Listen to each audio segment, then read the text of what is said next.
Peace and greetings, everyone. Welcome to the remix. I am your host, of course, Miss Blue. And today we have a very special show planned for you. Coming on to join us again is Brother Panic. Brother Panic is going to be joining us here live in the forum this evening. Inception, decoding 3 levels of the dream is what we're going to be talking about here this evening. So we're going to go ahead and welcome Brother Panic into Blue's Couch as we continue this discussion here. Welcome, Brother Panic. Peace. Thanks, Miss Blue, for having me. Always a pleasure to have you come join us here on the forum. We're going to be talking about this movie. You know, when you first sort of mentioned it to me, Inception, it was a movie my daughter wanted me to go see, so I was glad to go see it, but wow, so much information there. And this is what you're going to be decoding for us here, 3 levels of the dream. So we're ready to get into the share. I'm going to turn it right over to you. We'll get some questions, and we're just going to do it. That sounds good.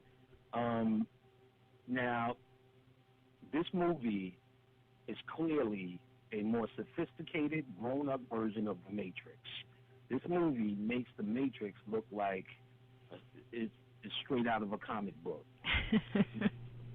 The dude, which it probably is, the dude who did this, directed it and wrote this movie, was a dude named Christopher Nolan. Christopher Nolan, I'll tell you his work as a director.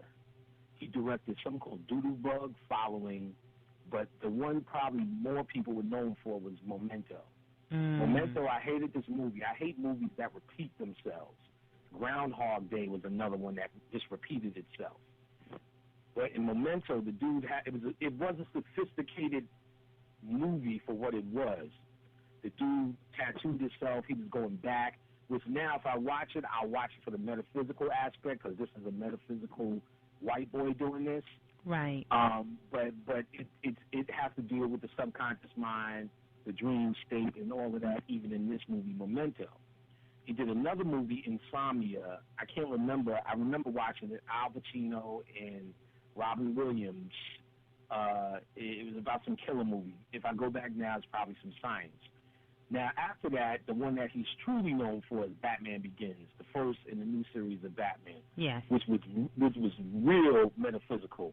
It put the metaphysics back into Batman, which something that Tim Burton couldn't do. Tim Burton has a great mystical look in his movies, Sleepy Hollow, the first Batman, Nightmare Before Christmas, but no science. Beetlejuice is the one where he had the most science in it. So where they couldn't put science in Batman, which is very metaphysical, The Dark Knight, they're talking about us, metaphysics, this guy Christopher Nolan put it back in. He also did a movie, The Prestige, which is about magic. I thought it was sucky, but if you could watch that, a very occult movie, Prestige. He also did The Dark Knight. And in that movie, of course, that white boy, Heath Ledger, dies playing the Joker. Now, the movie was terrible. There's not too much more you could do with Batman, but since it was Heath Ledger's last movie, everybody got like this was deeper than it was, but it was actually really corny. But coming off of that, then he does Inception. So Inception, I guess, this now put him in a position to kind of do more of what he wanted to do.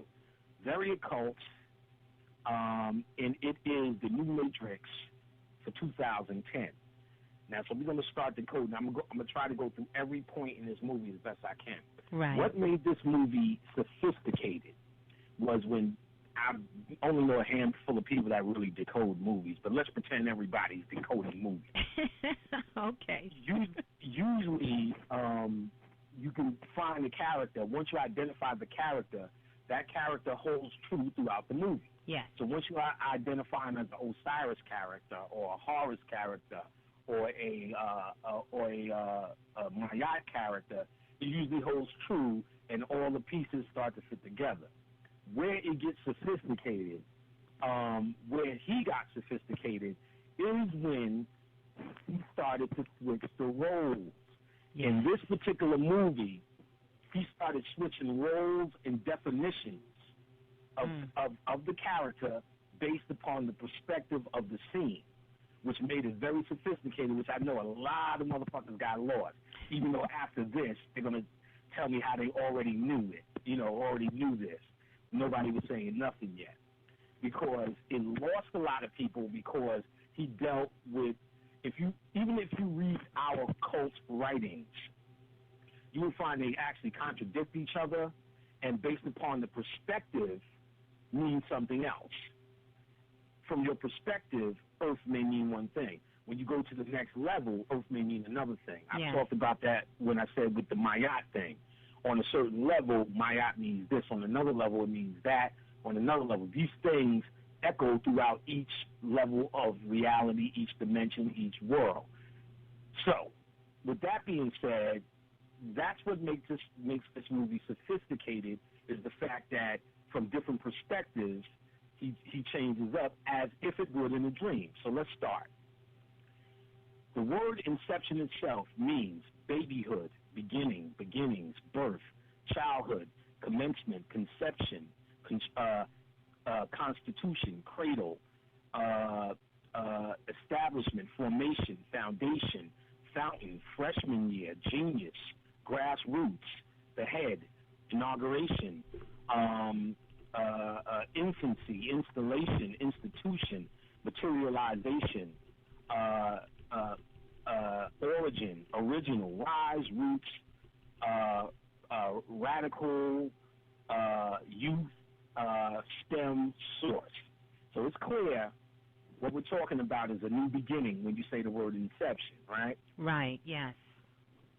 Okay, now the plot of the movie is Cobb can invade people's dreams. So corporations hire him to steal business secrets from rivals, from their subconscious. The Chinese guy named is Saito, S-A-I-T-O. He's an energy magnate. He wants Cobb to do the reverse. What he wants is not to take information, but to plant an idea in a rival's mind. In return, he'll fix Cobb's problem so he can get home and return to his children. And we're going to go through all of those symbols. They go into 3 levels of the dream, right? Yes. The 3 levels of the dream is none other than the 3rd dimension. We are now in 3 levels of the motherfucking dream. Now, in the Kabbalah,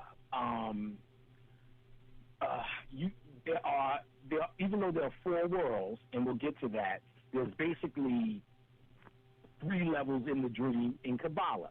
After Kefra, which is the first emanation, you have Bina and Hokmah, which consists of another world. Now, this is a realer world, but it's still a dream world.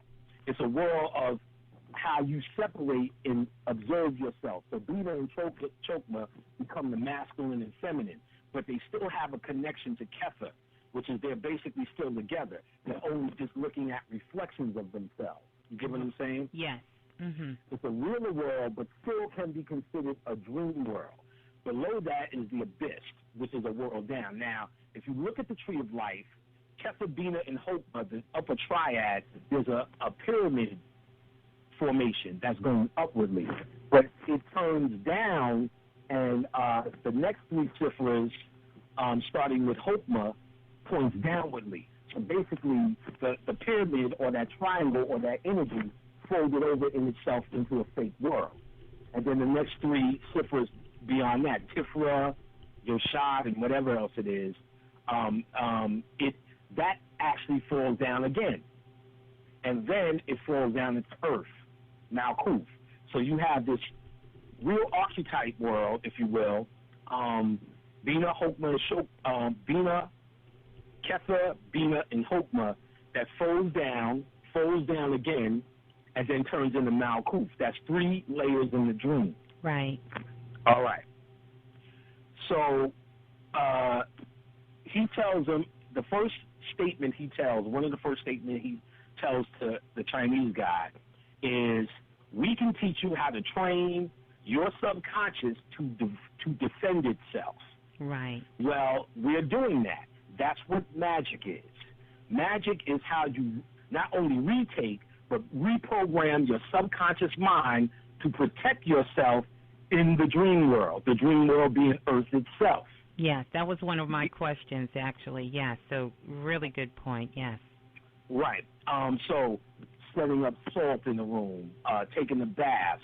All of this is subconscious, is to start programming your subconscious mind. Now, the subconscious mind protects you. The conscious mind tries to protect the subconscious mind by way of programming. The conscious mind, which is the most weakest part of your mind, is actually, because it's conscious in this world, which is a dream world, it actually does a bad job of protecting you. It's supposed to be the guardian of what goes in and what goes out. So if you're telling a new person about magic, that's why you have to tell them 1,000 times, prove to them, and then they have fireworks have to shoot out their ass because their conscious mind is telling them that isn't real, that isn't real, that isn't real, that isn't real. So eventually you have to wear the conscious mind down into it having an imprint on the subconscious mind. I got a whole chapter in my book on this. So subconscious mind actually protects you. For instance, if you got attacked by a dog at an early age, you may have a fear of dogs and may not remember why you have a fear of dogs. Right. Because the subconscious mind has been impacted. So because you are scared of dogs, it protects you by showing you fear of dogs. And you stay away from dogs at all costs because you have been tricked you have been tricked or programmed or have your subconscious mind has accepted the programming that dogs are there to attack you. And so you reprogram yourself is when you start taking over your subconscious mind. So magic, metaphysics, meditation, chakra work, all the crystals, all you're doing is trying to reprogram your mind or your subconscious mind to wake up from the dream, which is Earth itself. So now, I was just going to say, so basically that is the subconscious security. That is the security for the subconscious mind, the work. Exactly. And you'll hear Cobb, and we'll get to it, talks about he's security for him. Yes. Yes, your conscious mind is a weak security of your subconscious mind, because your subconscious mind, it is the real world when you're not dreaming. Since you're in the dream, it becomes what you call spirit, intuition. It's these feelings you have. You get what I'm saying? Yes. But mixed with the dream, it's degraded, and that's what you'll see the story between him and his wife was when he's telling her this shit ain't real. Right. He's holding on, and I'll go through it. He's holding on to her, and she represented parts of his subconscious mind. But he had to come to the realization her and this perspective wasn't real. Right. Yeah. So, yes, the tree and the flower is beautiful, but in this perspective, it's still a part of the illusion. Got it. Yes. So so people try to counter me with, well, as above, so below. Yeah, but you really don't know what that means. What it means is this below is a cheap rendition of something above. So to look for what's above, you can look into what's below. You're not supposed to sit and satisfy yourself with what's below. You look into what's below, decode what's below to find out its higher meaning. Yes. I.e. a rose that means love. So now, in the beginning, when they're in the Chinese guys, Saito's, when they bring him into the dream to try to get his secrets, they kept saying throughout